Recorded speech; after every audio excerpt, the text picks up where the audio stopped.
This build not only has some pretty damn decent AoE room clearing potential with Iron Maelstrom and some other tools, but it also has, most notably, the incredible ability to just kind of one-shot elite mobs and half-shot bosses. I've seen some people even one-shot the Butcher with similar builds to this, man, so it can be done.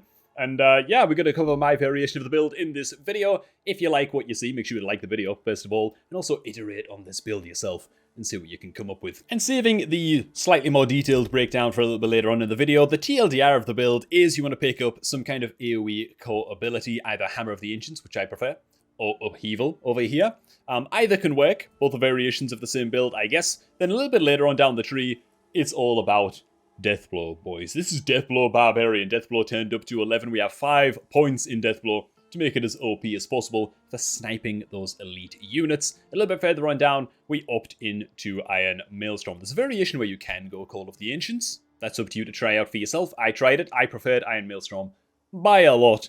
So there it is. Now, the reason Iron Maelstrom is so good is because we're switching weapons all the time. So we're using Supreme Iron Maelstrom here, which is dealing direct damage to an enemy after swapping weapons, reduces Iron Maelstrom's cooldown by 1 second. We're going to see the power of that just a little bit later on in the video as well. Notable legendaries. Well, there's only one legendary aspect that you really need, in my opinion, to pick up before you can start playing this build super efficiently.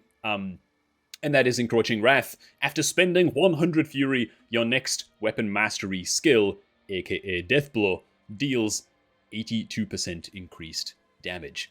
On a low roll, you can also have, obviously, the 100% variant of this, and it's just extremely powerful. And as you can see right now on screen, by the power of editing, these elite units are just kind of getting absolutely eradicated. This Deathblow build, once it really gets up and running, and once it really comes online, elite mobs, dude, they're squishy as hell. It's ridiculous. It's so much fun to play. The damage numbers just kind of get crazy very, very, very quickly. And man, I gotta be real. My items on this build are like super undercooked. My numbers are kind of rookie numbers. Like I say, I've seen clips of people one-shotting the Butcher, dude, with like a fully well-built and optimized Deathblow Barbarian build. So, yeah. It's good stuff. Okay, so what does the skill build look like so you're not just kind of going in blind and copying blindly or whatever, you know? I'd highly recommend going for Lunging Strike as your basic ability just for the mobility that it provides. Yeah, I slept on this for a long time. Don't make my mistake. It's really, really fantastic for repositioning quickly in fights. Whether or not you go Hammer of the Ancients or Upheaval, I guess it's kind of legendary or like preference dependent. You can tweak the build slightly to make one or the other kind of stronger than the other, but honestly, they both kind of perform a similar job with slightly different feels, in my view and in my experience so far. I prefer Hammer, man. In the middle of the tree, we go for Rallying Cry and War Cry, just because they're so powerful. Nothing much more to be said about that. They're incredible. Here on the Weapon Mastery, we make sure to go into No Mercy, which is you have 9% increased critical strike chance against immobilized, stunned, or slowed enemies. And the reason for that is a little bit further down on the tree here. We eventually build into Concussion, which is Lucky Hit. Skills using bludgeoning weapons have a 30% chance to stun enemies for 3 seconds, or a 45% chance when using a two-handed bludgeoning weapon. So that means that our Hammer of the Ancients, or our Upheaval, is stunning the crap out of people all the time. That's giving us more crit chance. We're also doing more damage with our Hammer as well against stunned enemies. Because, yeah, we also put 3 points into Wallop. And we just go very, very heavy on the right-click damage, man, in this build. We also take into Fury's Impulse, so every time we swap weapons, we're gaining 6 Fury. We're going to be swapping weapons a lot, because obviously we are teched into Iron Maelstrom. That cycles through the weapons on its own as you're spamming Iron Maelstrom. But, yeah, we're also going to be swapping weapons a hell of a lot as the build goes on. And the reason for that is, I mean, just look at the cooldown of my Iron Maelstrom in this here clip, right? We spam it out pretty early on in this fight, we clear the goddamn room, and then because we're cycling weapons so quickly, we're just knocking the cooldown, down so quickly, it's madness. And again, that's because of the passive Supreme Iron Maelstrom, which is dealing direct damage to an enemy after swapping weapons, reduces Iron Maelstrom's cooldown by 1 second. So that takes care of the AoE in the build, man.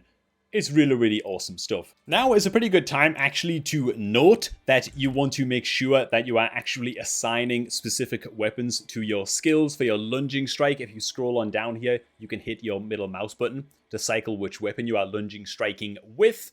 This, you want to set it to dual wield. For your Hammer of the Ancients, you usually want to set to your bludgeoning weapon. In fact, you always want to set to your bludgeoning weapon. And then your Death Blow obviously wants to be set to your slicing weapon. And that way you're switching weapons all the time. Just kind of 1, 2, 3, 1, 2, 3, 1, 2, 3. And that is going to ensure that your Iron Maelstrom cooldown is coming back way, way faster than it says on the tin. So one key ingredient for this build that some of you might have actually picked up on if you've been watching keenly, you know what I'm saying, is not this glyph right here.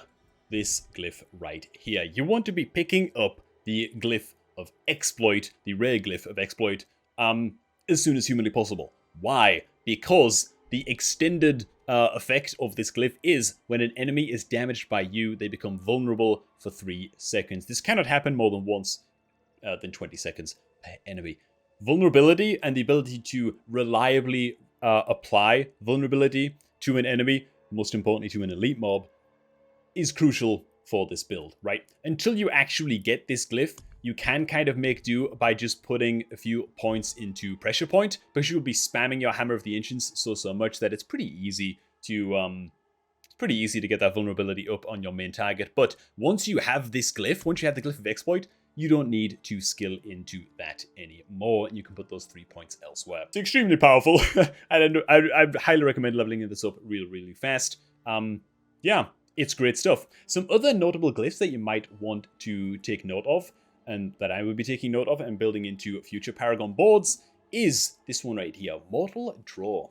For every 5 dexterity purchased within range, skills that swap to a different weapon deal 8.9% increased damage. Getting 50% bonus damage on this glyph is pretty goddamn easy, right? And when you're applying that to your Death Blow, oh my god, that's like absolutely ridiculous. Now, obviously, vulnerability is just the best modifier in the game for reasons that I won't go into in this video. It's not a stat breakdown, but believe me, vulnerability is worth more than even 50% damage on a skill like this. So I also just want to point out as well that as this clip is playing, my weapons, my gear and stuff like that is really not optimized yet for this build, and yet still, the success that we are seeing is pretty goddamn extraordinary. I'm really having fun with this, man. This is even with like a two-handed axe that we're playing with right now, that literally buffs our steel grasp by like 5 ranks or something, which is obviously just completely useless to us. And so I'm just making do with what I've got right now, and still, this build just feels great, man. So the general gameplay loop is just applying that vulnerability on people, then either smashing the hell out of them as a group with your hammer, and then saving the big ass wound up death blows for those tankier mobs, those tankier elites, man. And yeah, it plays really good. So hey man, I hope you all enjoyed this video. If you did, please do make sure to leave a like. Really appreciate you sticking around towards the end of the video. It means a lot and helps the video get promoted on YouTube and all of that good stuff, which, yeah, is kind of a big deal for a little channel like this. You know what I mean? So thanks for watching, everybody. Hope you all did enjoy. Enjoy the rest of your day, and I shall catch all of you guys just a tad bit